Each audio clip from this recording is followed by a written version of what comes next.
ভারতের কোনো জায়গাতে খেলা করবে। আইসিসি সিকিউরিটি টিমের এই বক্তব্য সন্দেহাতীতভাবে প্রমাণ করেছে যে ভারতে বাংলাদেশ ক্রিকেট টিমের টি-20 বিশ্বকাপ খেলার কোনো রকম পরিস্থিতি নাই।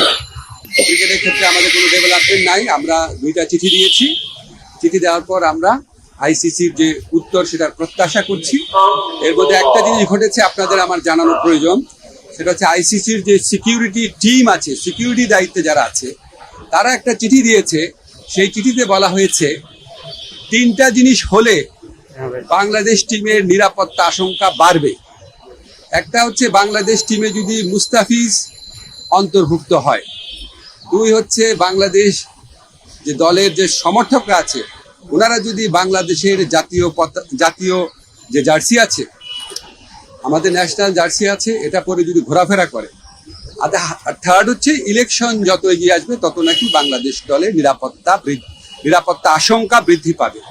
তো আইসিসি সিকিউরিটি টিমের এই বক্তব্য সন্দেহাতীতভাবে প্রমাণ করেছে যে ভারতে বাংলাদেশ ক্রিকেট টিমের টি-20 বিশ্বকাপ খেলার কোনো রকম পরিস্থিতি নাই।